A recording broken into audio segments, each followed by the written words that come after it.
nuestro grupo está conformado por Erika González, Stephanie Murcia, Laura Páez, Nicolás Cárdenas, Valeria Valencia y quien les habla, Karen Barros.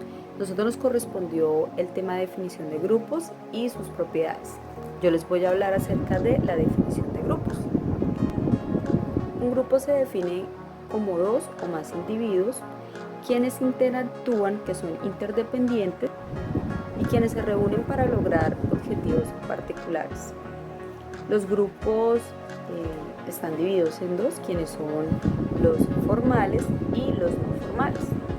Los grupos formales son aquellos quienes definen la estructura como tal de la organización, con trabajos designados que establecen dentro de dicha organización. En los grupos formales, los trabajos que estos individuos pueden tener quedan estipulados dentro de las metas. Un claro ejemplo de estos grupos formales puede ser una tripulación de un avión comercial, que está constituida por 6 tripulantes, a diferencia de los grupos no formales, que son alianzas que no están estructuradas de manera formal. Estos grupos son organizaciones espontáneas dentro de la organización de trabajo. Dichos grupos son formaciones espontáneas dentro de un ambiente laboral, quienes aparecen en respuesta a la necesidad de tener contacto social. Un ejemplo de este tipo de grupo puede ser 3 empleados que pertenecen a 3 departamentos diferentes, pero ellos se reúnen para almorzar de manera regular. También podemos hacer una clasificación de grupos como de mando, de interés o amistosos. Los grupos de mando y tareas los impone la organización formal. En cambio, los de interés y los amistosos los impone los no formales. Bueno, yo soy Juliana Páez, a mí me tocó los roles organizacionales. Primero que todo les voy a hablar de qué es un rol. Un rol organizacional son un conjunto de tareas y comportamientos relacionados de acuerdo a la posición de la persona en la organización. Esto también permite desarrollar habilidades y conocimientos individuales. Bueno, los roles se dividen en 3 grupos. Primero, roles de tareas. Esto hace referencia a que son directamente trabajos de grupo que se utilizan más para el cumplimiento de los objetivos. Segundo, roles de mantenimiento. Son los que están relacionados directamente con la constitución del grupo como red para las relaciones entre las personas.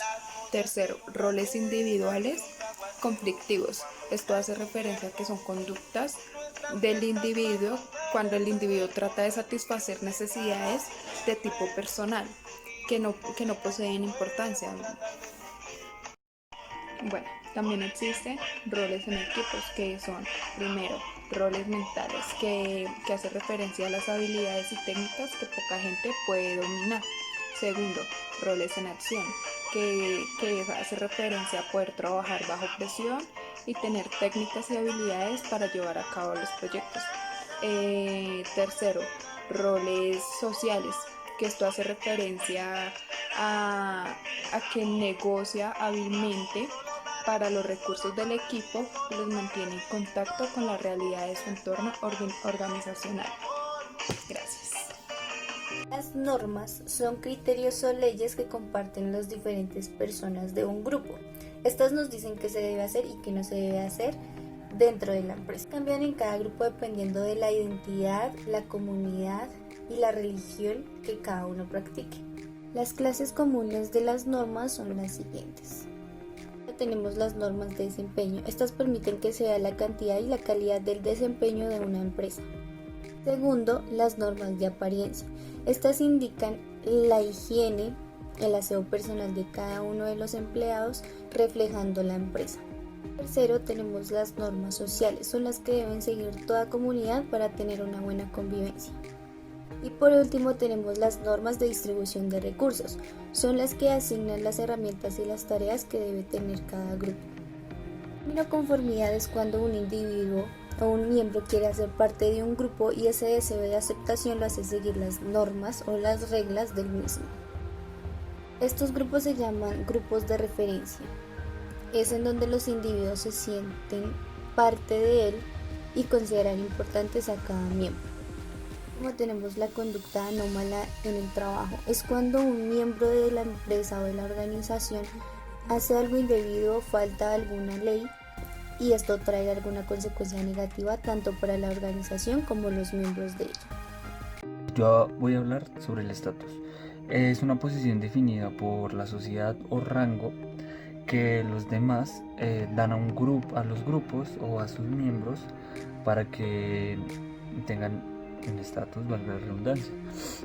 Hasta el grupo más pequeño llega a tener reglas, derechos y ritos para distinguir a sus miembros. El estatus es un factor muy importante para entender el comportamiento directo de las personas, porque es un motivador notable directamente. Esto puede causar disparidad entre los que debe ser sus estatus y la impresión que tienen los demás sobre esos estatus. Esto es donde pones los rangos directamente de los estatus y donde se sienta esa persona en los rangos del estatus se va a sentir mejor o peor. Bueno, el estatus y las normas. Miembros que son muchísimo más altos en estatus tienen muchísima libertad para apartarse directamente sobre las normas que tiene directamente esa empresa o organización. Resistir presión, por decirlo así, por compañeros de posiciones inferiores. Esto puede ser bueno y malo. El problema es que cuando es muy valorado tiende a no necesitar recompensas sociales o incentivos para la organización. Esto le quita atención a normas. Ahora hablaré de la igualdad de estatus. Cuando es importante que en un grupo haya una jerarquía de estatus equitativa. Si se pierde si se percibe una desigualdad, se crea un desequilibrio que evoca varias formas de conducta correctiva. Las personas más que todo quieren que sean recompensadas a proporción de sus costos que está haciendo directamente la empresa. Cuando se cree que hay una desigualdad por alguna razón, se crea una incongruencia de estatus. Internamente, los grupos acuerdan sus criterios de estatus, pero a veces los individuos se sienten incómodos cuando en estos estatus se hace un cambio donde la persona se siente diferente, donde los criterios son diferentes y donde los orígenes son diferentes directamente. Y llegaría a la parte final sobre qué es el estatus y la cultura.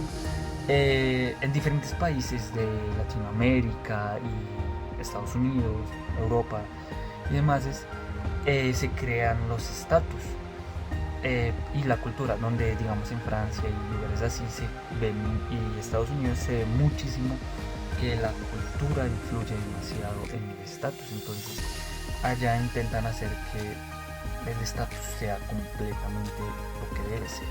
Bueno, yo les voy a hablar sobre cohesión.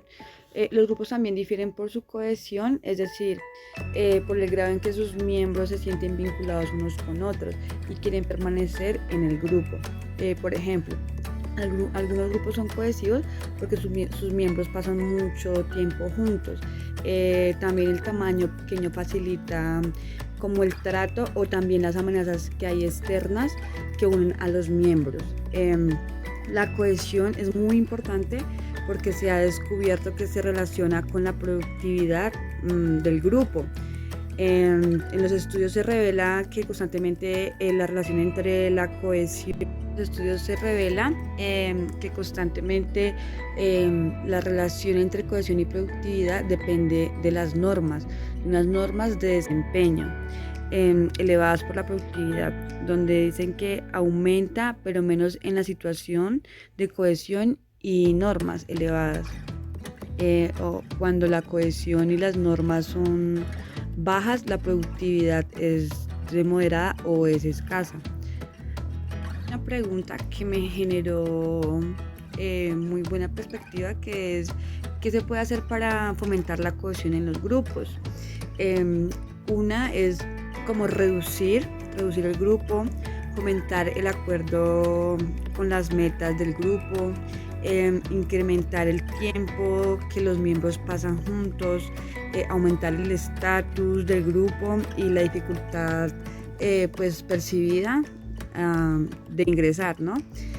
También estimular la competencia con otros grupos, recompensar al grupo más que a los miembros y alejarlos, o aislarlos del grupo. Muy buenas tardes, compañeros, mi nombre es Valeria Valencia y hoy vamos a hablar sobre los temas contemporáneos en el manejo de equipos.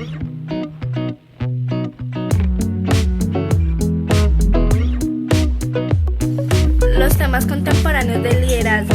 En este método es necesario que en una organización el colaborador coloque un poquito de su creatividad.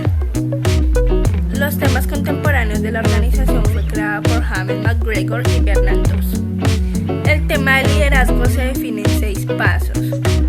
1. Fomenta la participación de los trabajadores. 2. Cree nuevos miembros del equipo. 3. Se preocupa por los demás. 4. Motiva a su equipo. 5. Inspira a los miembros de su equipo. 6. No teme afrontar riesgos o retos. Bueno, ¿qué es el liderazgo? El liderazgo son procesos de influencia entre líderes y seguidores para lograr un objetivo organizacional por medio de un cambio. También vamos a hablar sobre la función de la organización de la calidad. El objetivo de las empresas enfocadas en la calidad es obtener un reconocimiento que las haga destacar sobre el resto de las empresas.